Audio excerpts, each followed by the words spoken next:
I watched my daughter-in-law hurl a leather suitcase into the lake and drive away without a single glance back. I scrambled to the shore, battling the pull of the muddy bank, and wrestled the soaked suitcase out of the water. My hands were shaking so hard I nearly dropped it. That's when I heard it. A muffled, weak sound coming from inside. "Please, God, don't let it be what I think it is," I whispered, my trembling fingers fumbling with the wet zipper. It was stuck, but finally gave way. In that instant, my heart simply stopped. What I saw inside chilled me to the bone, in a way I hadn't felt in all my 63 years of life. My name is Eleanor, but everyone calls me Ellie Whitlock. I'm 63 years old, and I've been living alone since I buried my only child, Marcus, 8 months ago. Our house, nestled by the shore of Lake Juniper in rural Georgia, used to be filled with laughter and memories. Now it felt too large, too quiet.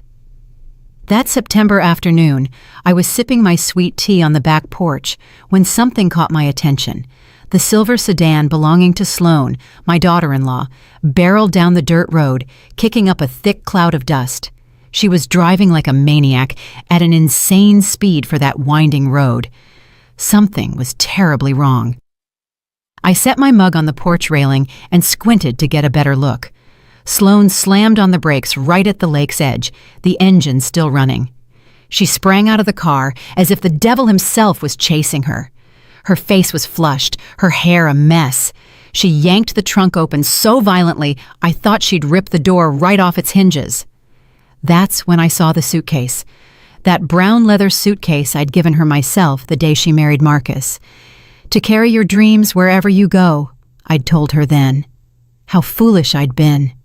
Sloane dragged the bag out. It was heavy. I could tell by the way her body strained, the way her arms trembled. She glanced around, nervous, guilty. I'll never forget that look. "Sloane!" I yelled from the porch, but she didn't hear me, or pretended not to. She walked to the water's edge. Every step seemed like a struggle, as if she were carrying not just a weight, but a terrible burden. She swung the suitcase once, twice, and on the third heave, she launched it into the water. The splash shattered the afternoon silence. The bag floated for a moment before beginning its slow, dreadful descent. Sloane bolted back to the car. The engine roared, the tires squealed on the gravel, and she vanished down the dirt road, leaving nothing behind but swirling dust and a thick silence. I stood paralyzed for a few seconds. What had I just witnessed? Sloane, the suitcase, the lake, the pure desperation in her movements. A shiver ran down my spine despite the afternoon heat. My legs started moving before my mind could fully process what was happening. I ran down the porch steps, across the yard, and onto the muddy bank. The lake was only about 300 feet away. I ran like I hadn't run in years. My knees protested, my chest burned, but I didn't stop. When I reached the shore, I was gasping for breath, my heart hammering against my ribs. The suitcase was still there, floating, slowly sinking. The leather was sodden, dark, and heavy. I waded into the water without hesitation. The lake was cold, much colder than I expected. It reached my knees, then my waist. The bottom mud sucked at my feet. I reached out, grabbed one of the handles, and pulled. It was incredibly heavy. I yanked harder, my arms shaking from the effort. Water splashed into my face. My clothes were completely soaked. Finally, I managed to drag the suitcase toward the bank. That's when I heard the sound. A weak, muffled cry coming from inside the bag. My blood ran cold. No, it couldn't be. "Please, God, don't let it be what I think," I pleaded. I pulled faster, driven by pure panic. I hauled the suitcase onto the wet sand and fell to my knees beside it. My hands sought the zipper. It was jammed, wet, and slightly rusted. My fingers kept slipping. Come on," I muttered through gritted teeth.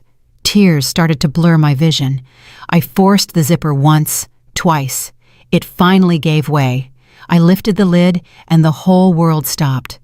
My heart stopped beating. The air was trapped in my throat. My hands flew to my mouth to stifle a scream. There, wrapped in a soaked powder blue blanket, was a baby, a newborn, so tiny, so fragile, so still. His lips were blue, his skin pale as wax, his eyes closed. He wasn't moving.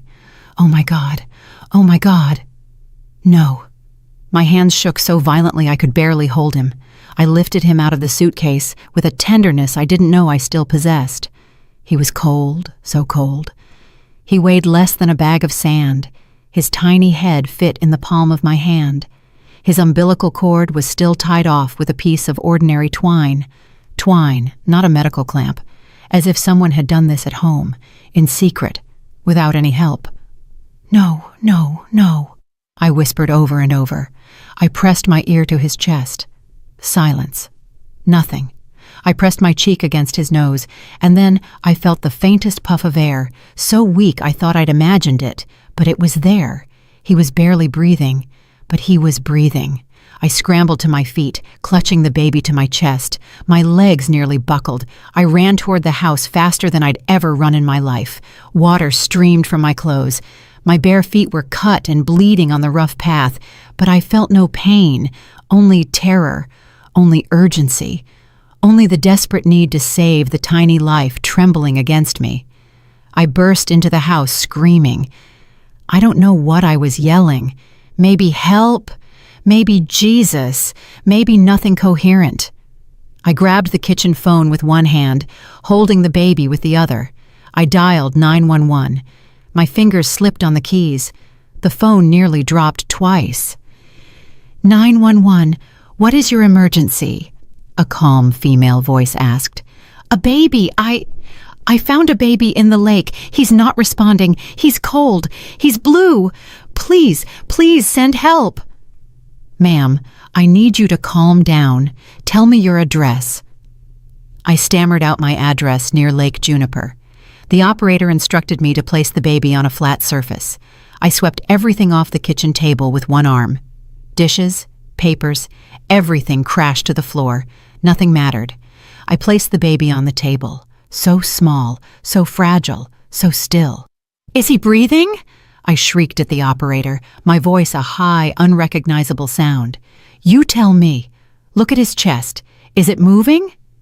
I looked closely, searching for a nearly imperceptible movement, so subtle I had to lean in to see it. Yes, I think so. Very shallow. Okay, listen closely. I'm going to guide you. I need you to get a clean towel and dry the baby very gently. Then wrap him up to keep him warm. The ambulance is already on the way. I did as I was told. I grabbed towels from the bathroom. I dried his tiny body with clumsy, desperate motions. Every second felt like an eternity. I wrapped the baby tightly in clean towels. I picked him up again, cradling him against my chest. I began to rock him without even realizing it, an ancient instinct I thought I'd forgotten.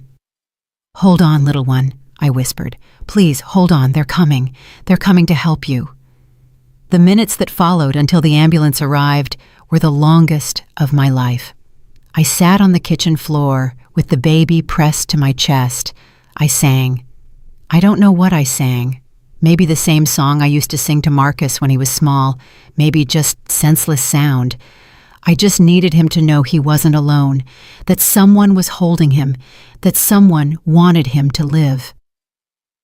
The sirens tore through the silence. Red and white lights flashed through the windows. I ran to the door. 2 paramedics jumped out of the ambulance, an older man with a gray beard and a young woman with dark hair pulled back in a ponytail. She took the baby from my arms with an efficiency that broke my heart. She examined him quickly, pulled out a stethoscope, and listened. Her face was emotionless, but I saw her shoulders tense. Severe hypothermia, possible aspiration, she told her partner. We need to move now. They placed him on a small gurney, put an oxygen mask on him. Their hands worked fast, connecting wires, monitors, things I didn't understand. The man looked at me. Are you coming with us? It wasn't a question. I climbed into the ambulance, sinking into the small side seat. I couldn't stop looking at the baby, so tiny amidst all that equipment. The ambulance took off, sirens wailing. The world blurred past the windows. How did you find him? The paramedic asked as she continued working. In a suitcase, in the lake. I saw someone throw it in. She looked at me. then at her partner. I saw something in her eyes. Concern, perhaps suspicion, perhaps pity. "Did you see who it was?" I opened my mouth, then closed it. Sloane, my daughter-in-law, Marcus's widow, the woman who cried at his funeral as if her world had ended, the same woman who had just tried to drown a baby. How could I say that? How could I even believe it myself? "Yes," I finally said. "I saw who it was." We arrived at the Atlanta Medical Center in less than 15 minutes. The emergency room doors flew open. A dozen people in white and green scrubs swarmed the gurney. They shouted numbers, medical terms, orders. They rushed the baby through a set of double doors. I tried to follow, but a nurse stopped me. "Ma'am, you need to stay here. The doctors are working. We need some information." She led me to a waiting room. Cream-colored walls, plastic chairs, the smell of disinfectant. I sat down, shaking from head to toe. I didn't know if it was from the cold of my wet clothes or the shock. Probably both. The nurse sat across from me. She was older than the paramedic, maybe my age. Her name tag read, Nurse Diane. She had kind wrinkles around her eyes. "I'm going to need you to tell me everything that happened," she said softly. I recounted every detail, from the moment I saw Sloane's car until I opened the suitcase. Diane took notes on a tablet, nodding, not interrupting. When I finished, she sighed deeply. "The police will want to speak with you," she said. "This is attempted homicide. Maybe worse." Attempted homicide. The words hung in the air like black birds. My daughter-in-law, my son's wife, a murderer. I couldn't process it. I couldn't understand. Diane placed her hand over mine. "You did the right thing. You saved a life today." But that wasn't how I felt. It felt like I'd uncovered something terrible. Something I couldn't shove back into the darkness. Something that would change everything forever. 2 hours passed before a doctor came to speak to me. He was young, maybe 35. He had deep circles under his eyes and hands that smelled of antibacterial soap. "The baby is stable," he said. "He's in the neonatal ICU for now. He suffered severe hypothermia and aspirated water. His lungs are compromised. The next 48 hours are critical." "Is he going to live?" I asked, my voice broken. "I don't know," he said with brutal honesty. "We're going to do everything we can." The police arrived half an hour later. 2 officers, a woman in her 40s with her hair pulled back in a tight bun, and a younger man taking notes. The woman introduced herself as Detective Sergeant Ava Johnson of the Fulton County Sheriff's Department. She had dark eyes that seemed to look right through lies. They asked me the same questions over and over from different angles. I described the car, the exact time, Sloane's movements, the suitcase, everything. Ava watched me with an intensity that made me feel guilty, even though I'd done nothing wrong. "And are you sure it was your daughter-in-law?" "Completely sure. Completely." "Why would she do something like that?" "I don't know." "Where is she now?" "I don't know." "When was the last time you spoke with her before today?" 3 weeks ago, on the anniversary of my son's death. Ava wrote something down. She exchanged a look with her partner. "We're going to need you to come to the precinct tomorrow to make a formal statement, and you cannot contact Sloane under any circumstances. Do you understand?" I nodded. What was I going to say to her anyway? Why did you try to kill a baby? Why did you throw him in the lake like trash? Why? Why? The officers left. Diane returned with a blanket and a hot cup of tea. "You should go home, get some rest, change your clothes." But I couldn't leave. I couldn't leave that baby alone in the hospital.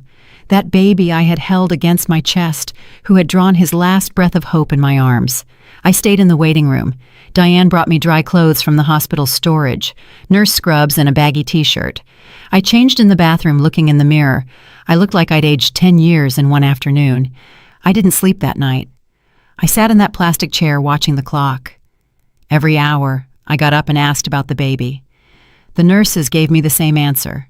Stable, critical, fighting. At 3 a.m, Reverend Thomas, the priest from my church, showed up. Someone must have called him. He sat next to me in silence. He didn't say anything for a long time. He was just there. Sometimes that's all you need, a presence, proof that you're not completely alone in hell. God tests us in many ways, he finally said. This doesn't feel like a test, I replied. It feels like a curse. He nodded. He didn't try to convince me otherwise, and I appreciated that more than any sermon. As the sun began to rise, I knew nothing would ever be the same. I had crossed a line. I had seen something I couldn't unsee. Whatever came next, I would have to face it. Because that baby, that tiny being fighting for every breath in the next room, had become my responsibility.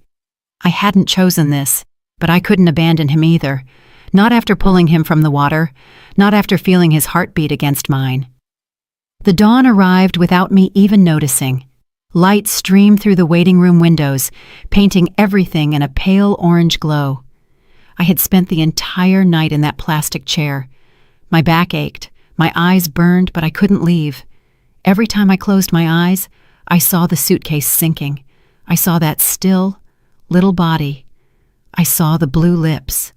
Diane showed up at 7 in the morning with coffee and a foil-wrapped breakfast sandwich. "You need to eat something," she said, placing them in my hands. I wasn't hungry, but I ate anyway because she stood there waiting. The coffee was too hot and burned my tongue. The sandwich tasted like cardboard, but I swallowed. I chewed. I pretended to be a normal person doing normal things on a normal morning. "The baby is still stable," Diane said, sitting beside me. "His body temperature is rising. His lungs are responding to treatment. That's a good sign." "Can I see him?" She shook her head. "Not yet. Immediate family only. And we don't even know who the family is." Family. The word hit me like a stone. That baby had a family, a mother, Sloan. But she had tried to kill him. So who was the father? Where was he? Why hadn't anyone reported him missing? The questions piled up in my head with no answers. At 9 o'clock, Ava returned. She was alone this time. She sat across from me with a folder in her hands. Her expression was hard, inquisitive. She looked at me as if I were the suspect. "Ellie, I need to ask you a few more questions," she said, opening the folder. "I already told you everything I know." "I know, but some inconsistencies have surfaced." Inconsistencies. The word floated between us like an accusation. I felt my stomach clench. What kind of inconsistencies? Ava took out a photograph and placed it on the small table between us. It was Sloane's car, but it was in a parking lot, not by the lake. "This photo was taken by a security camera at a supermarket 30 minutes from here yesterday at 5:20 in the afternoon." 5:20 in the afternoon, 10 minutes after I had supposedly seen her at the lake. Impossible. I looked at the photo more closely. It was her car, license plate and all. "But it can't be. There has to be a mistake," I said. "I saw her. I was there. I saw her throw the suitcase." "You were sure," she said, but my voice sounded less convincing now. Ava leaned forward. "Ellie, I need you to be honest with me. What is your relationship with Sloane? Do you get along?" And there it was. The real question. The one I'd been waiting for since the police showed up. Because we didn't get along. We never had. From the day Marcus introduced her, I knew something was wrong with her. She was too perfect, too calculating, too interested in the money Marcus earned as an engineer. "We're not close," I admitted. "Do you blame her for your son's death?" "What?" My voice was too loud, too defensive. "It's a simple question. Do you blame Sloane for Marcus's death?" "The accident. That's what everyone called it. Marcus was driving home after dinner with Sloane. It was raining. The car skidded. It hit a tree. Marcus died instantly. Sloane walked away with minor scratches. It always seemed strange to me. It always seemed convenient. But I never had proof. Just a heartbroken mother looking for someone to blame." "I don't see what that has to do with the baby." "It has everything to do with it," Ava said, closing the folder. "Because we haven't been able to locate Sloane. She's vanished. Her house is empty. Her phone is off. And you are the only person who claims to have seen her yesterday." Her words fell on me like ice water. She was accusing me. Not directly, but the insinuation was there, clear as day. She thought I had made it all up, that I had found the baby some other way and was blaming Sloane out of vengeance. I didn't lie, I said, clenching my jaw. I saw what I saw. Then we need to find Sloane and fast, because if she is this baby's mother, he's in grave danger. And if she's not, then we have an even bigger mystery on our hands. Ava stood up, handing me a card with her number. If you remember anything else, any detail, call me. She walked out, leaving me with more questions than answers. I sat there, the card in my hand, wondering if I was losing my mind. I had seen Sloane. I was sure of it. But now, doubt was seeping in like poison. What if I was wrong? What if it was someone else? What if my grief and resentment made me see what I wanted to see? Reverend Thomas came back at noon. He held a rosary in his hands. "Shall we pray?" he asked. I'm not very religious. I never was. But in that moment, I needed something bigger than myself, something to tell me I wasn't alone in this. I nodded. We prayed together quietly. The familiar words calmed me, even if I didn't understand how it worked. When we finished, I felt a little less broken. "The police think I'm lying," I confided. "The truth always comes out," he replied, "even if it takes time." But we didn't have time. That baby was fighting for his life, and somewhere, Sloane was hiding or running or planning her next move. At 3 p.m, a different doctor came to see me. An older woman this time, with thick glasses and a serious expression. "We need your authorization to run some tests on the baby," she said. "I'm not family." "We know, but you are the only responsible party. Child Protective Services is on the way, but in the meantime, we need to act. The baby needs blood work. We need to know if he has any medical conditions, if he was exposed to drugs, if he has injuries we haven't detected." I signed the papers. I didn't even read them completely. I just wanted them to do whatever was necessary to save him. 2 hours later, the social worker showed up. Marcy was young, too young for that job, I thought. Maybe 25. Short hair, a gray suit, a professional smile that didn't reach her eyes. "Ms. Whitlock," she said, sitting beside me, "I need to ask you some questions about your situation. I understand you found the baby." The story again, the questions again, but Marcy was different. She didn't look at me with suspicion. She looked at me with pity, which was somehow worse. "Do you live alone?" she asked. "Yes." "Do you have a stable income?" "I have my late husband's pension and some savings." "Criminal record?" "No." "Mental health issues? Depression? Anxiety?" I hesitated. After Marcus died, I took antidepressants for 3 months. My doctor said it was normal, that grief sometimes needs chemical help. I stopped when I started feeling better. "I had depression after my son's death," I admitted. "But it's past." Marcy wrote something down. I couldn't see what. "The baby is going to need a temporary home when he's released from the hospital," she said. "If he is released, CPS will look for certified foster families. In the meantime, he will remain in state custody." State custody. Those words broke something inside me. That baby I had held against my chest, who had breathed his first breath of life in my arms, would be handed over to strangers, to a system, to people who would see him as just another file, just another number.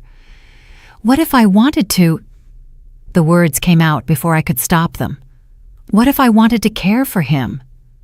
Marcy looked at me, surprised, then skeptical.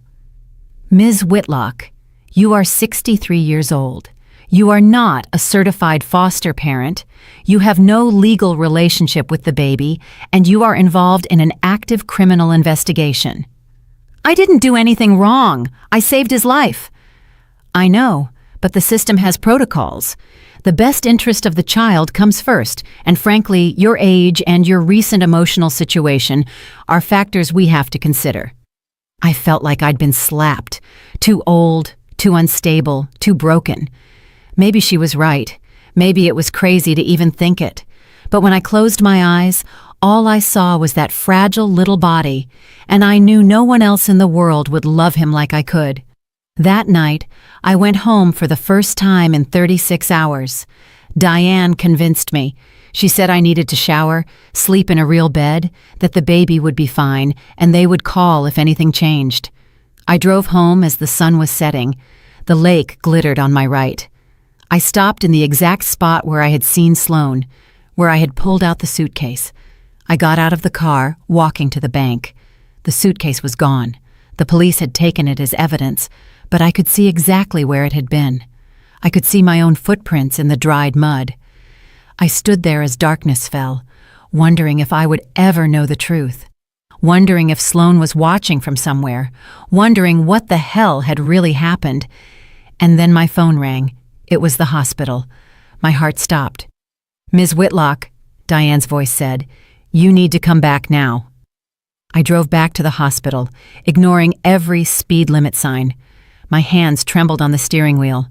My heart pounded so loudly I could hear it over the engine. Diane hadn't given me any details over the phone, just said, "Come back now." Those 3 words were enough to fill my head with the worst possible scenarios. The baby had died. That had to be it. Why else would they call with such urgency? He had fought for 2 days, and finally his tiny body had given out. I hadn't been fast enough. I parked haphazardly, taking up 2 spots. I ran toward the emergency doors. Diane was waiting for me at the entrance. Her expression was serious, but there was something else, something I couldn't decipher. "He's alive," she said immediately, as if she knew exactly what I was thinking. "The baby is alive, but you have to come with me." She led me down hallways I didn't know. We took an elevator to the 3rd floor, past the NICU, and kept walking. Finally, we reached a small conference room. Inside were Detective Ava, Marcy, the social worker, and a man I didn't recognize. He was older, maybe 60. He wore a dark suit and glasses. He had the face of a lawyer. "Please sit down," Ava said, pointing to a chair. I sat.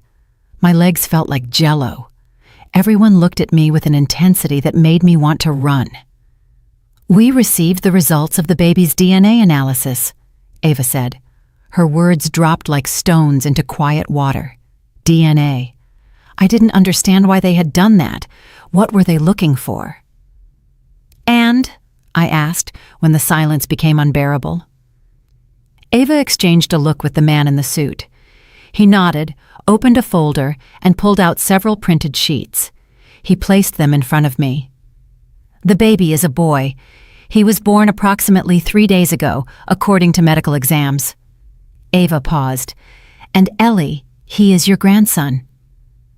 The world stopped. The words made no sense. I heard them, but my brain refused to process them. My grandson. Impossible. Marcus died 8 months ago. He didn't leave any children, no pregnancy, nothing. "That's impossible," I whispered. "The results are conclusive," the man in the suit said. "I'm Dr. Ernest Soto, a specialist in forensic genetics. We ran the tests twice to be sure. The baby shares approximately 25% of his DNA with you. He is definitively your biological grandson, Marcus's son." Marcus's son. My Marcus. I felt like someone had hit me in the chest with a hammer. Marcus had a son he never knew, a son someone had tried to drown in a lake. But how? My voice sounded distant. "Marcus died 8 months ago. Sloan never said anything about a pregnancy." "Exactly," Ava said, leaning forward. "Sloan was pregnant at the time of the accident. According to our calculations, she conceived about a month before Marcus's death, which means she knew." The room was spinning. Sloan knew she was pregnant when Marcus died. Why didn't she say anything? Why did she hide the pregnancy for 9 months? Why did she give birth in secret and then try to kill her own child? "I don't understand," I said. Tears were starting to blur my vision. "Why would she do that? He's her son, Marcus's son." "That's what we have to find out," Ava said. "But there's more, Ellie. I need you to listen very carefully to what I'm about to tell you." I braced myself. I didn't know for what, but I knew what was coming would be worse. "We've been investigating your son's accident, and there are inconsistencies," Major inconsistencies. What kind of inconsistencies? Marcus's car was examined after the accident. The official report said it was a skid due to rain, but we requested a new review. They found evidence of manipulation in the brakes. Someone sabotaged them. The word dropped like a bomb. Sabotage. Murder. My son hadn't died in an accident. He had been murdered. Sloan, I said. It wasn't a question. She's our primary suspect, Ava admitted. But we need proof, and we need to find her. She's completely disappeared. She hasn't used her phone. She hasn't touched her bank accounts. It's like she vanished into thin air. I got up from the chair. I needed to move. I needed air. I walked to the window. Outside, the city glittered with millions of lights. Normal life, normal people, while I was trapped in this nightmare. My son, I whispered against the glass. My baby. She killed him. No one responded. There was nothing to say. I felt a hand on my shoulder. It was Marcy. There's one more thing you need to know, she said softly. About the baby. About his future. I turned around. Her eyes were kind, but sad. Given that the baby is your biological grandson, you have legal rights. You can apply for custody. She held up a hand before I could speak. It will be a long process. There will be evaluations, home visits, and psychological interviews. And in the meantime, the baby will remain in state care. No! The word came out as a roar. You're not going to take him from me. He's all I have left of Marcus. He's my grandson, my blood. I understand, Marcy said. Believe me, I do. But the system has protocols, and after everything that happened, we have to make sure the baby is safe. He'll be safer with me than with any stranger, perhaps. But that decision is not up to me. It's up to a judge and the child's well-being. Dr. Soto spoke for the first time since his initial revelation. There's another factor we must consider. The baby suffered severe trauma, hypothermia, near drowning. The next few weeks will be critical for his development. He will need specialized care, therapy, constant medical monitoring. I'll do whatever it takes, I said. Whatever. Ava stood up. Ellie, I need you to understand one thing. You are not a suspect. We believe your story, but you also can't simply keep the baby because he's your grandson. There is a legal process, and in the meantime, our priority is finding Sloan. We need your help. How? Think, Sloan. Did she ever mention any special place, any property, any friend or relative she might be hiding with? I closed my eyes. I thought about all the conversations I'd had with Sloan during the 3 years she was married to Marcus. They were few and superficial. She never talked about her family. She never mentioned her past. It was as if she had sprung from nowhere the day she met Marcus. She has an aunt, I suddenly said. Up north, near the border. Marcus mentioned it once. He said Sloan grew up with her in a place called Tucson. Ava quickly wrote it down. Name? I don't know. Marcus never said. It's a start, Ava said. We'll investigate. Everyone left except Diane. She stayed with me in that cold, empty conference room. Do you want to see your grandson? She asked. I nodded, unable to speak. She led me through security doors to the NICU. She made me wash my hands, put on a sterile gown. Then she guided me to an incubator in the corner. And there he was. My grandson, Marcus's son, so small, so fragile, connected to tubes and wires, but alive, breathing, fighting. He had Marcus's dark hair, Marcus's nose, Marcus's long fingers. Can I touch him? I whispered. Yes, just be gentle. I extended my hand through the opening in the incubator. I touched his tiny hand. It was so soft, so warm. His small fingers closed around my index finger. A reflex, but it felt like a promise. Hello, little one, I whispered. I'm your grandma, and I promise I'm going to protect you. No one will ever hurt you again. I swear it on your father's memory. Diane put her hand on my shoulder. He needs a name, she said softly. for the hospital records, until we find the mother, or until a judge decides on a name. Marcus had wanted to name his first son Elijah, after my father. He told me once during a Christmas dinner, "If I have a son, I'll call him Elijah." "Elijah," I said. "His name is Elijah." I stayed there all night, sitting next to the incubator, holding his hand, singing him the songs I used to sing to Marcus, promising him a future I didn't know if I could give him, but promising it anyway. Because now I knew the truth. This baby was not a stranger I had found by chance. He was my blood, my family, all that was left of my murdered son, and I wasn't going to let anyone take him away from me. Not the system, not Sloan, nobody. The following days were a bureaucratic nightmare. I woke up every morning at 5. I showered, dressed, and drove to the hospital.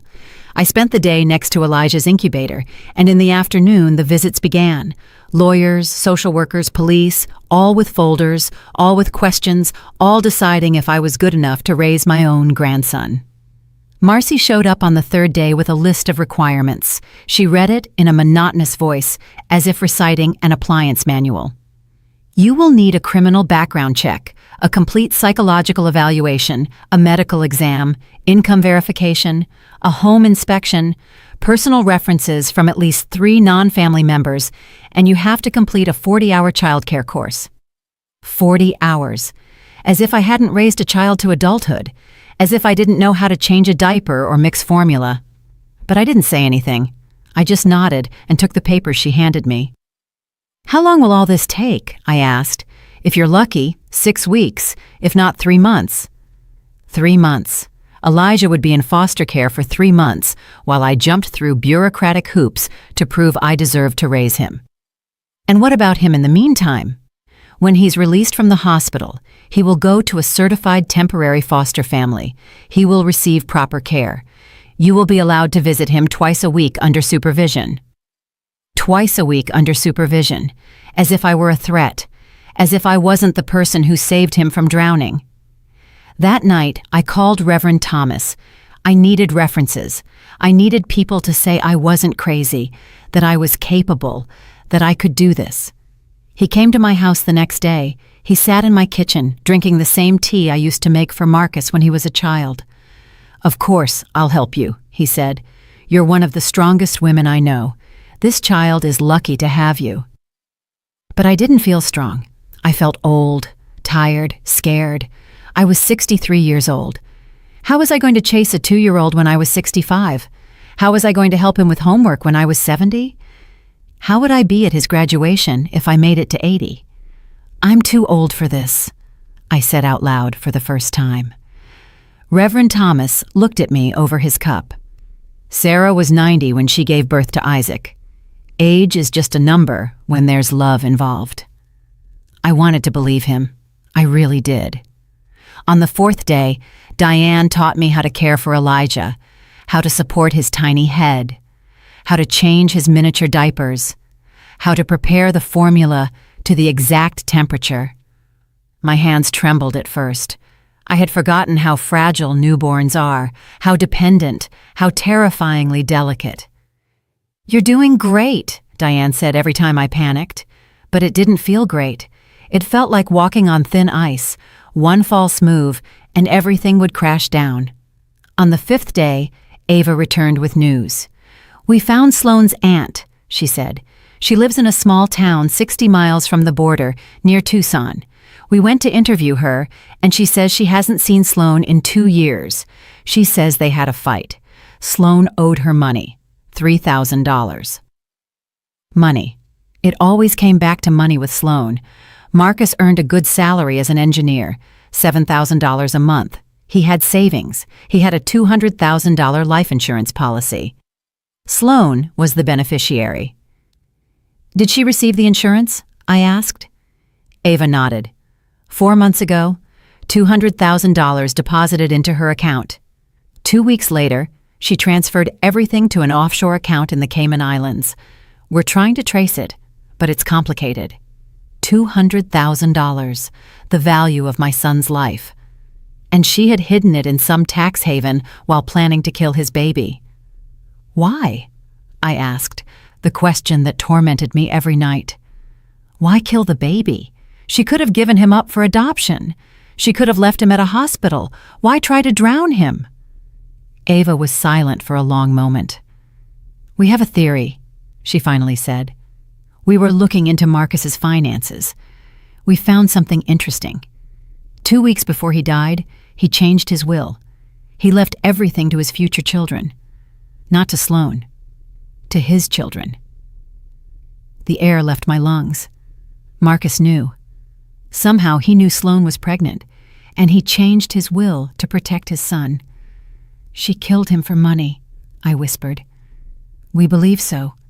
And then she discovered the money would go to the baby if he was born alive, so she decided to eliminate him too." The pure malice of it left me speechless.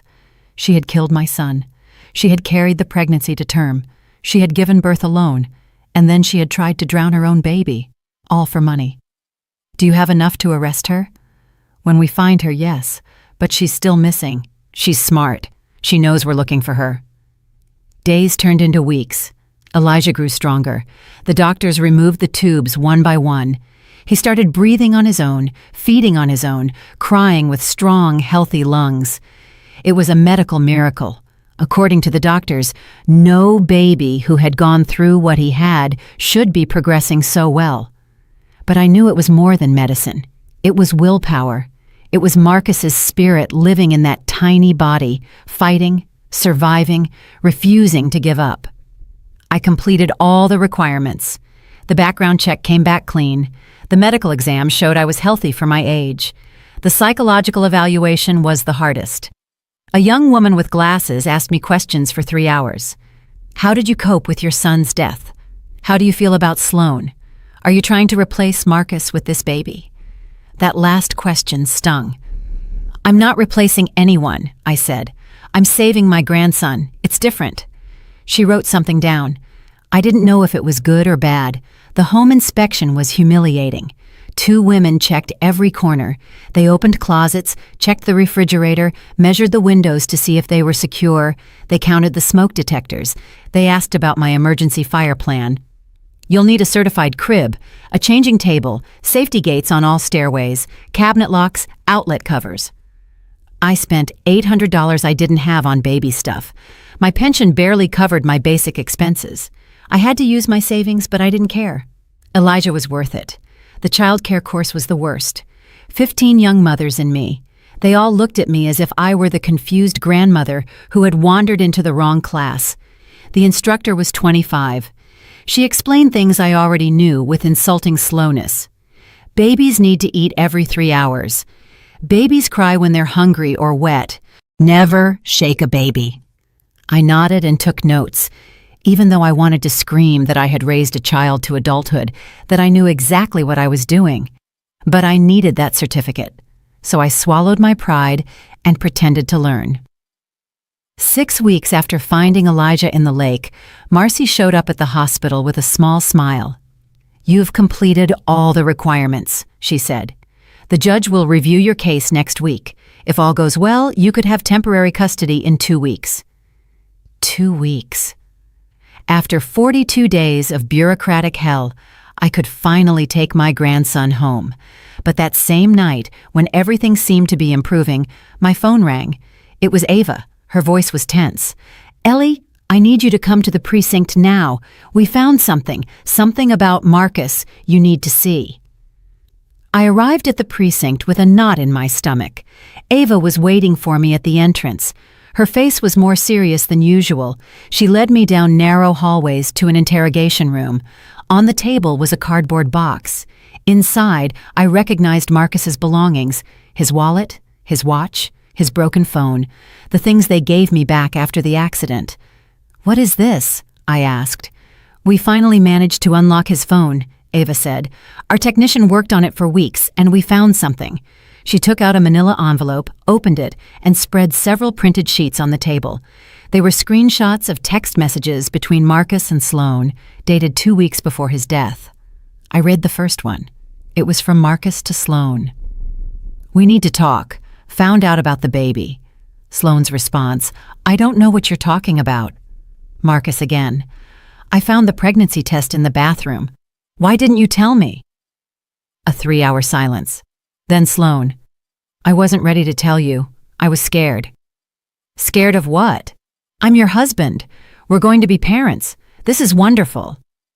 Another silence. Then, I don't want to have it. I want to travel, live, not be tied down to a baby. It's our son. It's not a mistake. Don't say that, please. We can make it work. I'll help you. My mother will help us. I don't want help. I want my life back. The messages became more intense, Marcus pleading, Sloan resisting, until I reached the last exchange, the day before the accident. Sloan, I spoke with a lawyer. If you decide not to have the baby, I'm divorcing you. And if you have it and don't want to raise it, I'll fight for full custody. I'm not going to let you hurt my son. Marcus, you're going to regret this, Sloan. Is that a threat? There was no reply. The next day, Marcus was dead. I let the papers fall. Tears streamed down my face uncontrollably. She killed him, I said. She killed him because he was going to protect the baby. That's what we believe, Ava said. And there's more. We checked Sloan's phone records from that week. She made 3 calls to an independent mechanic, Calvin Jones. We brought him in for questioning. And what did he say? Nothing at first, but when we showed him evidence of the bank transfers Sloan made to him, $2,000 the day before the accident, he started talking. He admitted she paid him to sabotage Marcus's car brakes. I felt sick. I had to sit down. Sloan had planned everything. She had hired someone to kill my son and made it look like an accident. Why would Calvin do something like that? Debts, he gambled. He owed $15,000 to dangerous people. Sloan offered him $2,000 right away and $3,000 more later. He took it. He's arrested now as an accomplice to murder. And Sloan? We have a warrant for her arrest for first-degree murder and attempted homicide, but we still haven't found her. She's like a ghost. I sat in that cold room, processing everything. My son had died trying to protect his baby, and that baby was now in the hospital fighting for his life because his own mother had tried to kill him too. The cruelty of it all was unbearable. What happens now? I asked. We keep looking. We have her photo at every airport, every border crossing, alerts at hospitals in case she tries to change her appearance. Someone will recognize her eventually. No one disappears forever. But I wasn't so sure. Sloan had proven to be smarter and colder than I ever imagined. If she had planned Marcus's murder in such detail, she probably had an equally elaborate escape plan. I went back to the hospital that night. I sat beside Elijah's incubator. I watched him sleep, so innocent, so oblivious to the horror surrounding him. His very existence had cost his father his life. His mother had tried to kill him, and I was all that stood between him and a system that would see him as just another file. Your daddy loved you, I whispered to him. He died protecting you. I'm going to finish what he started. I promise. Diane showed up with coffee. She sat next to me in silence for a while. I heard about the messages, she finally said. I'm so sorry. I didn't know Marcus could be so strong, I said. He was always gentle, kind-hearted. But in those messages, he was a warrior, ready to fight for his son. Love does that, she said. It makes you stronger than you ever thought possible. She was right. I was feeling it myself. I never considered myself particularly strong, but now I was fighting the system, fighting against time, fighting against a fugitive killer, all for this baby. The following days were about preparation. I converted Marcus's room into a room for Elijah. I took down the rock band posters, the football trophies, the college photos. I painted the walls a soft yellow. I assembled the new crib, the changing table, the musical mobile that played lullabies. It was painful to dismantle my son's sanctuary, but it was necessary. Marcus was gone, Elijah was alive, and he needed a space to grow. Reverend Thomas came to bless the room. He sprinkled holy water in the corners. He prayed for Elijah's protection, for my strength, for justice for Marcus. God has a plan, he said, even if we don't always understand it. What kind of plan involves killing a good man and nearly drowning a baby? I asked bitterly. The kind of plan that turns evil into redemption. Sloan wanted to destroy this family, but look, Marcus left a legacy. You found a new purpose. This baby survived against all odds. Evil didn't win. Love won. I wanted to believe him. Some days I could. Other days, all I saw was darkness. The court hearing was scheduled for a Tuesday. I wore my best suit, the same one I wore to Marcus's funeral. Marcy accompanied me. We walked into a small courtroom. The judge was a woman in her 50s, gray hair pulled back, a severe expression but not without kindness. She reviewed all my documents, the certificates, the references, the evaluations, the home inspection report. She read every page with meticulous attention. Finally, she looked up. "Ms. Whitlock," she said, "I have reviewed your case carefully. It is highly unusual, a 63-year-old woman applying for custody of a newborn. But it is also unusual for a grandmother to save her grandson from drowning." My heart pounded so hard, I was sure everyone could hear it. "I have spoken with the hospital, with the social workers, with your references, and they all say the same thing, that you are dedicated, loving, capable, and that this baby was lucky you were there that day." Tears started to well up, but I held them back. I have also read about the criminal case, about the suspicion that the baby's mother murdered the father and then tried to kill the baby. It is horrific, unthinkable. This child needs stability. He needs love. He needs someone to protect him. A long, endless pause. Therefore, I am granting temporary custody to Eleanor Whitlock for a period of 6 months. During that time, there will be monthly visits from Child Protective Services, progress evaluations, and at the end of the 6 months, we will review whether custody becomes permanent. Congratulations, Grandma. The gavel struck, and suddenly I could breathe again. I cried right there in the courtroom. I cried from relief, from gratitude, from fear, from everything. Marcy hugged me. "You did it," she whispered. "Against all odds, you did it. You get to take him home." 3 days later, 6 weeks after pulling him from the lake, I took Elijah home. Diane helped me buckle him into the car seat. She explained everything again, how to hold him, how to feed him, how to notice signs of trouble. "He's going to be fine," she said, "and I'm just a phone call away if you need me." I drove home at 12 miles per hour. Every bump terrified me. Every car that passed my house slowly made me nervous. But we arrived safely. I walked into the house with Elijah in my arms, took him to his room, and put him in the crib. He looked so small in that space, so vulnerable. But he was breathing. He was alive. He was safe, for now. The first few weeks with Elijah at home were the hardest of my life. I had forgotten how exhausting it is to care for a newborn. The sleepless nights, the inexplicable crying, the constant panic that I was doing something wrong. At 30, I had raised Marcus with youthful energy. At 63, every sleepless night left me shattered. But there were also moments of pure magic.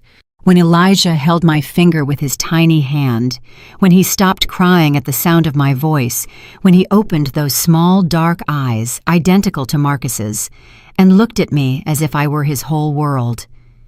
In those moments, I knew every second of exhaustion was worth it. Diane came 3 times a week. She taught me tricks I had forgotten. How to burp him more easily, how to swaddle him tightly so he'd sleep better, how to interpret his different cries. She became more than a nurse. She became a friend, a lifesaver. "You're doing an incredible job," she always told me, but I didn't feel incredible. I felt terrified. Every strange noise in the night made me jump. Every car that passed my house slowly made me nervous. Sloan was still out there somewhere, and even though the police said she had probably fled the country, I couldn't shake the feeling that she was close, watching, waiting. I installed new deadbolts on all the doors, security cameras on the porch, an alarm system connected directly to the police. I spent another $800 I didn't have, but Elijah's safety was priceless. One night, 3 weeks after bringing him home, I found something. I was organizing Marcus's things that I had stored in boxes, his clothes, his books, his papers. At the bottom of a box, I found a worn, brown leather journal. I didn't know Marcus kept a journal. I opened it with trembling hands.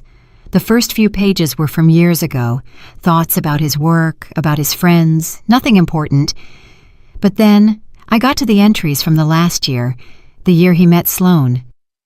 I met someone today, read an entry from 4 years ago. Her name is Sloane. She's beautiful, smart, mysterious. There's something about her I can't quite figure out.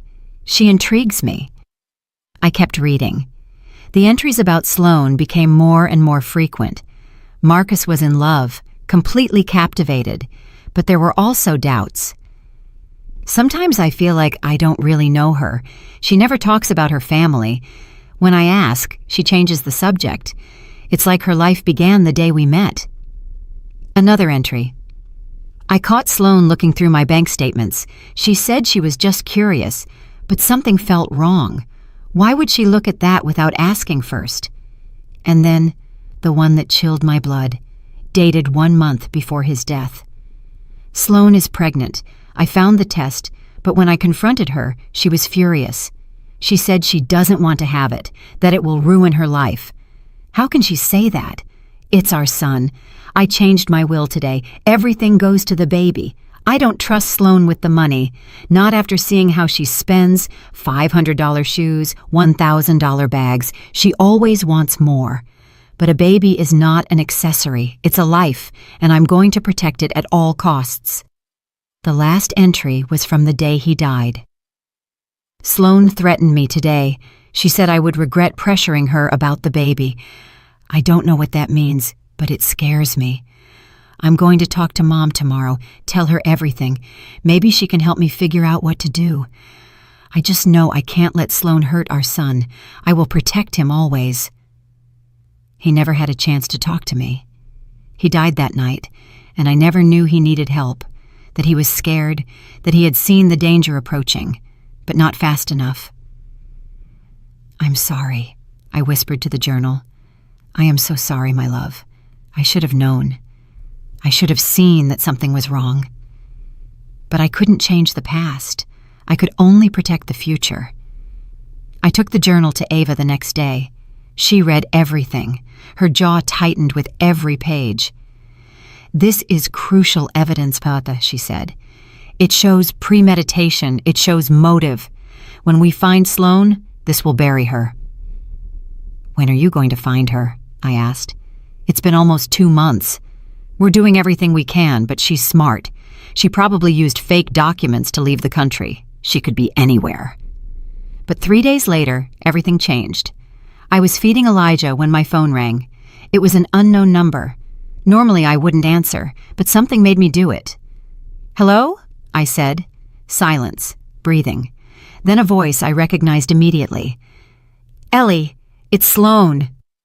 My blood ran cold. I almost dropped Elijah.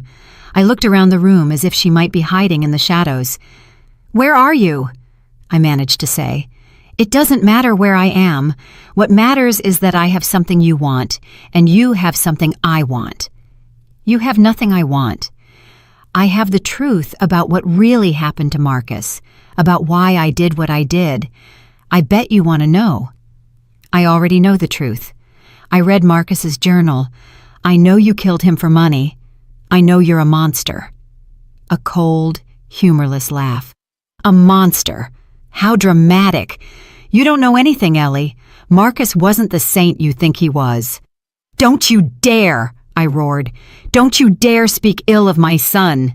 Fine, you're going to call the police. Go ahead. By the time you hang up this call, I'll be gone. I use burner phones. I'm not stupid. My mind raced. I had to keep her talking. I had to record this somehow. I put the phone on speaker. I grabbed my cell with my free hand.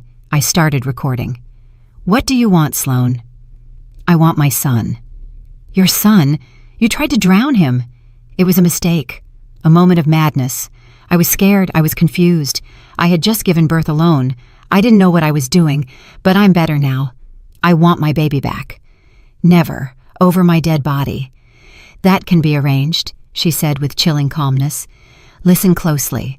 I want Elijah, and I want Marcus's will money, the $200,000 from the insurance, plus everything Marcus left in a fund for the baby.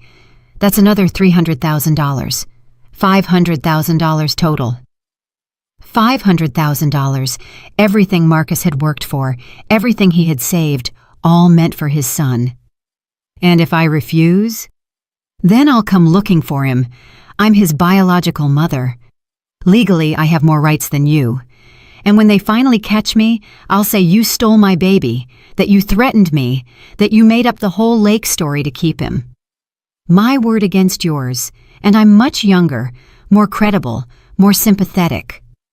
I felt dizzy, but I kept recording. "How do I know you won't just kill both of us and take everything anyway?" "You don't, but it's your only option. Bring the baby and the money to the old boathouse by the lake. You know the one, where you and Marcus used to fish. Tomorrow at midnight, alone. If I see any cops, I disappear, and you'll never see me again. And eventually, I'll find a way to take Elijah from you anyway." "Sloan, wait!" But the line was already dead. I stood there trembling, with Elijah in one arm and the phone in the other. I had the recording. I had evidence that Sloan was alive, that she had threatened me. I called Ava immediately. I sent her the audio. "Perfect," she said. "It's exactly what we needed. Now we're going to set a trap. You go to that meeting, but we'll be there, hidden, waiting, and when she shows up, we'll grab her." What if something goes wrong? What if she sees the police and runs again? "She won't see us, I promise. I'll have snipers positioned, teams in the shadows. She won't get away this time. And Elijah stays with Diane in a safe place. You're not taking him, you're just pretending to bring him." I nodded, even though she couldn't see me. One more day. I just needed to survive one more day.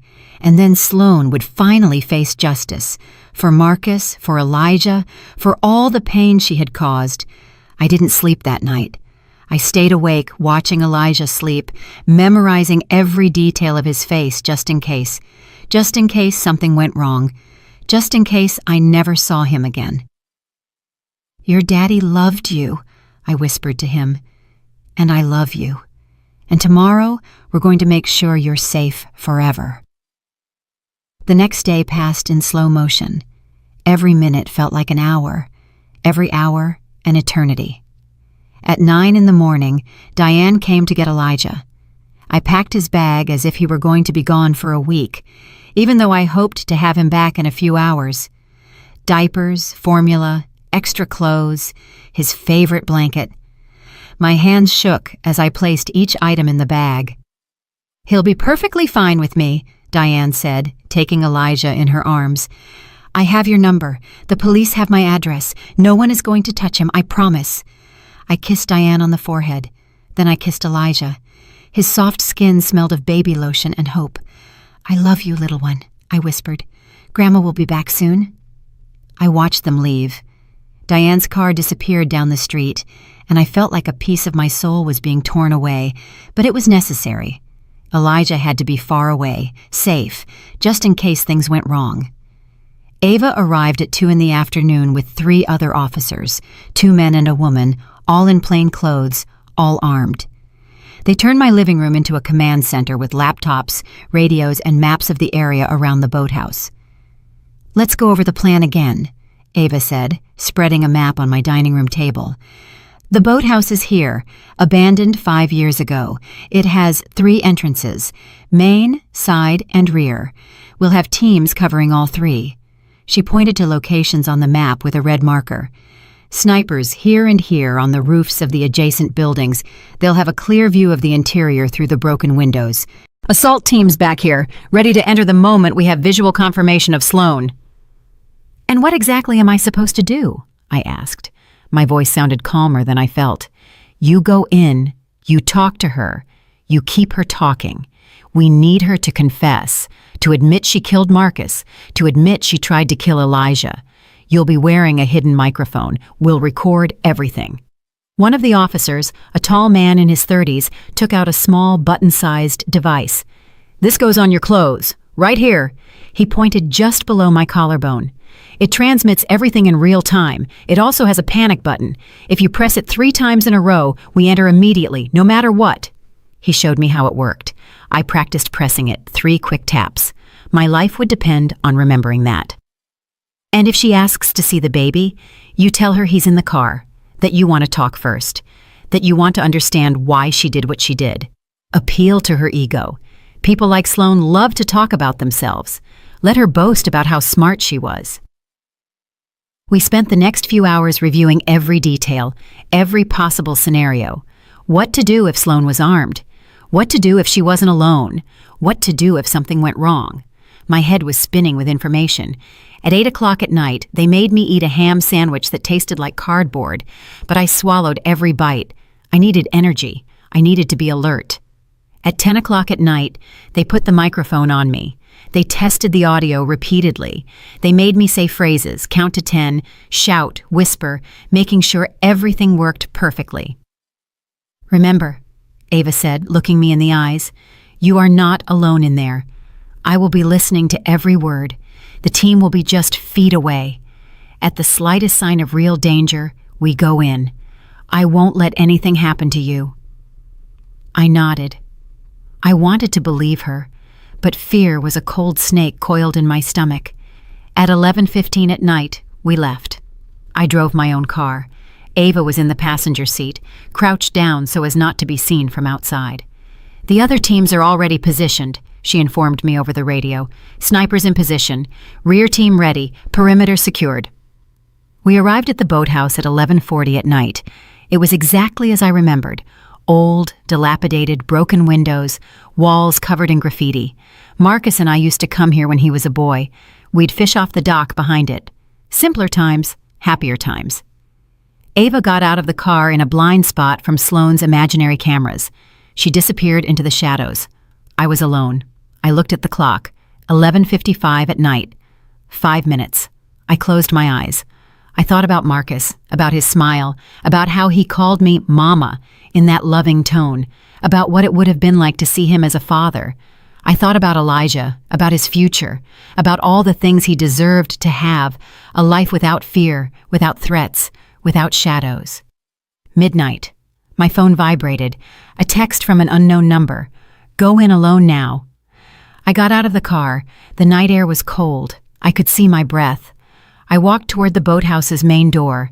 Every step sounded too loud in the silence. The door was ajar. I pushed it. It creaked. The sound echoed in the empty walls. Inside it was dark, almost completely black.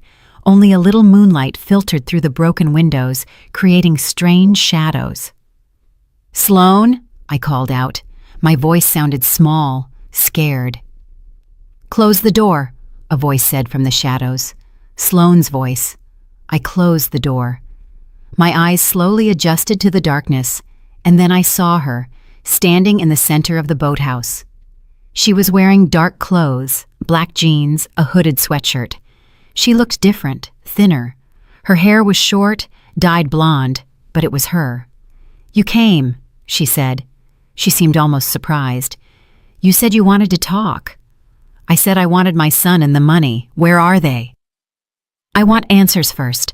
I want to know why. Why did you kill Marcus? Why did you try to kill Elijah?" She laughed, that same cold sound I'd heard on the phone. "Why do you think, Ellie? For the money. Marcus was a foolish romantic. He talked about love and family and the future. I wanted freedom. I wanted to travel, live, not be tied down to a house and a crying baby." "Then why did you marry him?" "Because he was an engineer. He earned well. He had savings. He had life insurance. It was an investment. I was going to wait 5 years, divorce him, take half of everything. But then I got pregnant, and that ruined my plan." Her words were venom. Everyone burned me. "You told him you didn't want the baby." "Of course I didn't. But Marcus became impossible. He changed his will, everything to the baby. So I had to adapt. If Marcus died while I was pregnant, I'd get the insurance, but the baby would inherit the rest. So the solution was simple: Kill Marcus. Have the baby. Kill him too. Keep everything. She was confessing everything, every word recorded, transmitted. The police were listening, but I needed more. You hired Calvin to sabotage the brakes. $2,000. A bargain, considering I made $200,000 from the insurance. The best investment of my life. And the baby, your own son, was an obstacle. Nothing more. I gave birth alone in a cabin I rented with cash. No one knew I was pregnant. I wore baggy clothes. I avoided people. When he was born, I thought about just abandoning him somewhere. But then I remembered the lake where you and Marcus used to go. It seemed poetic to end everything where your little family tradition started. I felt sick. I felt rage. I felt all the hatred in the world concentrated on the woman standing in front of me. But you failed. I saved him. Yes, that was annoying, but it doesn't matter because now I'm going to finish the job. Where is Elijah, Ellie? I'm not giving him to you. It wasn't a question. And then I saw the weapon. She pulled it from her sweatshirt, small, black, pointed directly at my chest. Last chance. Where is my son? I pressed the panic button. 1, 2, 3 times. You're never going to touch him, I said. Her finger moved to the trigger. Everything seemed to move in slow motion. I saw the flash. I heard the shot. I felt something hit my shoulder, hot, burning. I fell backward, and then the boathouse exploded into motion. Doors burst open, blinding lights, voices yelling. Police! Drop the weapon! Get on the ground! Now! I saw Sloane turn. I saw the guns pointing at her. I saw that she was surrounded, and for a second I thought she was going to shoot again. I thought she was going to force them to kill her. But she slowly lowered the weapon. She let it drop to the floor. She raised her hands. 3 officers tackled her, pinned her face down, and handcuffed her. She was screaming, insults, threats, but it didn't matter. She was arrested. It was over. Ava ran to me, kneeling by my side. Ellie, stay with me. I'm fine, I managed to say, even though the pain in my shoulder was unbearable. You got her. Tell me you got her. We got her. It's over now. Stay still. The ambulance is on the way. I closed my eyes. It was enough. It was finally over. I woke up in the hospital again, but this time it was different. This time I felt not despair, but relief. Peace. My shoulder hurt where the bullet had grazed the muscle, but it had missed the bone. Lucky, the doctor said. 1 inch to the left, and it would have been your heart. Diane was sitting next to me holding Elijah. When I opened my eyes, she smiled. Look who woke up, she said, coming closer. Someone missed you a lot. I took Elijah with my good arm, cradling him against my chest. He smelled of powder and hope. He started making small noises, those tiny sounds babies make when they're happy. Hello, my love, I whispered. Grandma's fine. Everything's fine now. Ava showed up an hour later. She brought flowers and a tired smile. How do you feel? Like someone who's been shot, I said, but alive. What happened to Sloane? Arrested, charged with first-degree murder for Marcus, attempted homicide for Elijah, attempted homicide for you, plus a laundry list of other crimes, conspiracy, fraud, obstruction of justice. She's going to spend the rest of her life in prison without the possibility of parole. The words were sweet as honey. Justice. Finally. The recording worked perfectly. She confessed everything. Her lawyer tried to plead coercion, that you forced her to say those things, but the jury saw the whole video. They saw her pull the gun, shoot. They had no mercy. 30 minutes of deliberation. Guilty on all counts. In the following months, I recovered slowly. Physical therapy for my shoulder was painful, but necessary. Diane kept coming to help with Elijah when I couldn't lift him with my injured arm. Reverend Thomas brought food. Neighbors I barely knew showed up with casseroles and kind words. You're a hero, said the lady from the house down the street. What you did for that baby, risking your life like that. But I didn't feel like a hero. I just felt like a grandmother, doing what any grandmother would do, protecting her own. 2 months after Sloane's capture, I had another hearing with the judge. This time, it was different. This time the judge was smiling as she reviewed the documents. "Miss Whitlock," she said, "I have reviewed all the reports from the last 6 months, the Child Protective Services visits, Elijah's medical evaluations, the progress reports, and I must say I am impressed." My heart beat fast. Elijah is thriving in your care. He is reaching all his developmental milestones. He is healthy, happy, loved, and you have proven yourself more than capable, despite the challenges. Thank you, Your Honor. Therefore, I am granting full and permanent custody of Elijah to Eleanor Whitlock, effective immediately. Furthermore, given that the biological mother is incarcerated for life and has forfeited all parental rights, I authorize adoption proceedings if you wish to pursue them. Adoption. To make him legally mine. Not just his grandmother with custody, but his legal mother. Yes, I said, without hesitation. Yes, I want to adopt him. Then so it shall be. Officially, congratulations. The gavel fell, and suddenly all the weight I had been carrying for months lifted. It was official. Elijah was mine. No one could ever take him away again. I walked out of the courthouse with Elijah in my arms. He was 8 months old now, chunky and happy. He smiled, showing 2 tiny teeth. He laughed when I bounced him. He pulled my hair with his chubby hands. Diane and Reverend Thomas were waiting for me outside. They hugged me. All 3 of us cried tears of joy right there on the courthouse steps. "You did it," Diane said. "Against all odds, you did it." That night, I made a special dinner. Well, as special as it could be, with a baby who needed constant attention.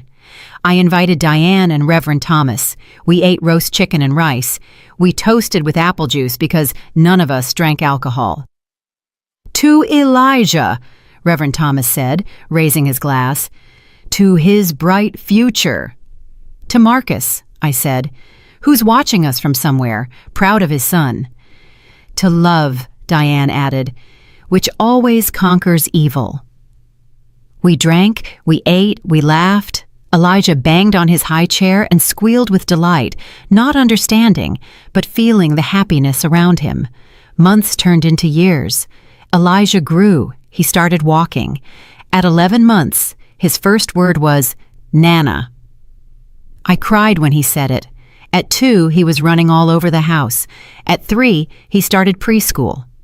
Every milestone was a miracle. Every day, a gift. I talked to him about Marcus constantly. I showed him photos. I told him stories. "Your daddy was a good man," I told him. "Brave. He loved you even before he met you. He gave his life to protect you." "Daddy, hero," Elijah would say in his little voice. "Yes, my love. Daddy was a hero, and you'll grow up to be as good, as brave, as loving as he was."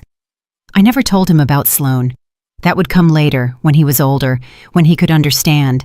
For now, he just needed to know that he was loved, that he was wanted, that there were people who had fought for him. On Elijah's 5th birthday, we had a party in the backyard. We invited all the neighborhood kids. There were balloons, cake, presents. Elijah ran among his friends, laughing, so full of life, so different from the blue, still baby I had pulled from the lake 5 years ago. Diane sat next to me on the porch, watching the celebration. "What are you thinking about?" she asked. "That day," I admitted. How I could have been 5 minutes later. How I could have not looked out the window at that exact moment. How everything could have been different. But it wasn't. "You found him. You saved him. It was your destiny." "Or Marcus's," I said. Sometimes I think he guided my eyes to the lake that day, that he somehow knew I would be there, that he could trust me to protect his son. "Perhaps," Diane said. "Or perhaps you're just an incredibly brave woman who refused to give up." That night, after everyone had left, after Elijah fell asleep, exhausted from all the excitement, I sat alone in the living room. I looked at the photos on the wall. Marcus as a baby, Marcus at his graduation, Marcus on his wedding day, and next to them, the new photos. Elijah newborn in the hospital, Elijah taking his first steps, Elijah on his first day of school. 2 generations connected by love, separated by tragedy, united by survival. "We did it, Marcus," I whispered to his photo. "Your son is safe. He's happy. He's growing up strong and good, just like you wanted." And although I knew he couldn't answer, I felt something, a warmth, a peace, as if he were there, proud, grateful, at rest. Maybe you would have given up if you had been in my place. Maybe you would have thought you were too old, too tired, too broken, or maybe you would have done exactly the same thing, because that's what love does. It makes you stronger than you ever imagined possible. It makes you fight when everything seems lost. It makes you find hope in the deepest darkness. I don't know what the future holds. I know there will be challenges. I know there will be hard days. I know raising a child at my age won't be easy. But I also know that every day with Elijah is a gift. Every smile, every hug, every "I love you, Nana." When I look at him sleeping peacefully in his room, the room that was once his father's, I see not just the child, but the promise I made to my son, the promise I made to myself that terrible day by the lake, the promise to protect, to love, to never give up. Some say it was luck that I was looking out the window at that exact moment. Others say it was fate. Maybe it was a little of both. Maybe it was Marcus guiding me from somewhere beyond our understanding. What I know for sure is that when I saw that suitcase sinking in the lake, when I heard that faint sound coming from inside, when I felt Elijah's tiny heart fighting to keep beating against my chest, I knew nothing would ever be the same. And you know what? I'm grateful for it. I'm grateful for the child sleeping under my roof. I'm grateful for the chance to see Marcus's eyes again, to hear his laughter echoing through the walls of this old house. I'm grateful for the opportunity to love again, to have a purpose, to feel that despite everything I lost, I also gained something precious. Tragedy finds us all. Sooner or later, it knocks on our door when we least expect it. It snatches away the people we love, the dreams we cherished, the security we took for granted. But what do we do next? That is the question that defines who we are. I could have surrendered to grief when Marcus died. I could have shrunk in fear when I saw Sloane throw the suitcase into the lake. I could have said I was too old, too weak, too broken to be a mother again. Instead, I chose to fight. I chose to love. I chose to believe that even in the ashes of the deepest loss, something new can grow. And it did. His name is Elijah. Today he is 5 years old. Tomorrow he will be 6. And someday he will be 20, 30, 40, a complete man with his own dreams, his own loves, maybe his own children. I don't know if I'll be here to see it all. I probably won't be, but I know I planted the seeds. I know I gave him strong roots and wings to fly. I know I told him about his father, about the love Marcus had for him even before he was born, about the courage it took to defend him. And that will have to be enough. Some nights like this one, after the house falls silent and only the ticking of the old clock on the wall remains, I think about the woman I was before that day by the lake. The woman broken by grief, living among the ghosts of the past, letting the days pass without purpose or hope. I barely recognize her now, because the woman I am today, the woman who chases a 5-year-old around the yard, who sticks stick figure drawings on the refrigerator, who kisses scraped knees and scares away monsters from under the bed, that woman is stronger than I ever imagined being. And it all started with a choice. The choice to run toward the lake instead of running away from it. The choice to open that wet suitcase, even when my heart screamed with fear about what I might find. The choice to fight for the future when the past felt too heavy to carry. It wasn't an easy choice. It wasn't an easy journey. There were days when my back ached so much from carrying a baby that I could barely stand. There were nights when the relentless crying left me on the verge of tears. There were moments when I wondered if I had made a mistake, if I was being selfish to think I could be a mother again at my age. But then Elijah would smile at me. He would say, "Nana," in that sweet voice. He would fall asleep in my arms, trusting me to keep him safe. And I knew deep in my soul that I hadn't made a mistake. I had done exactly what I was supposed to do. Ava and Diane are still part of our lives. Ava stops by occasionally, bringing gifts for Elijah, checking on how we're doing. Diane has become almost an aunt to him. She takes him to the park on Sundays, teaches him about birds and trees, gives him that extra love every child deserves. Reverend Thomas blesses our house every Christmas. He tells me Elijah is living proof that God works in mysterious ways, transforming tragedy into triumph, pain into purpose. And Sloane? She is serving her life sentence without the possibility of parole. She will never again be able to harm Elijah or anyone else.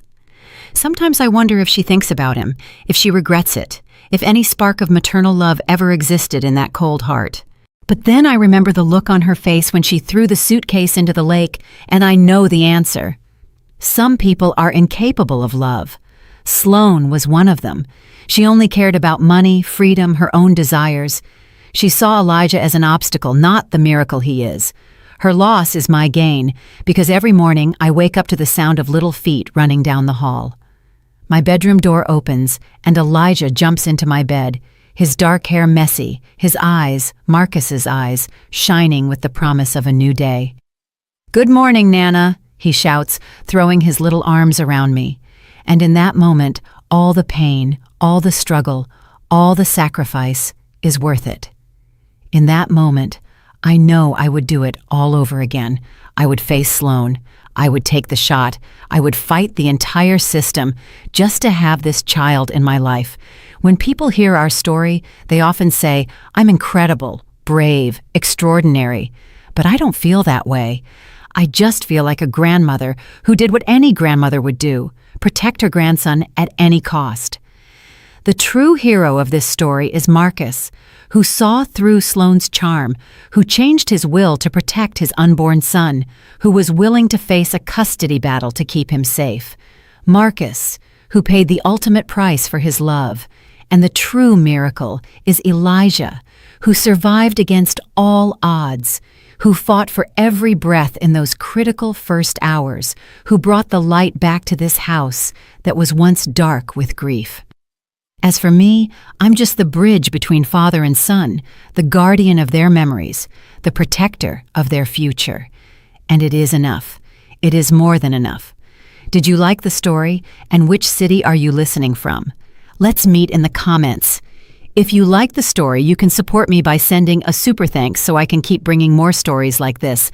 Thank you so much for your sweet support. I'm looking forward to your comments on the story. On the screen, you can see 2 new life stories that I highly recommend. There's so much more on my channel. Don't forget to subscribe.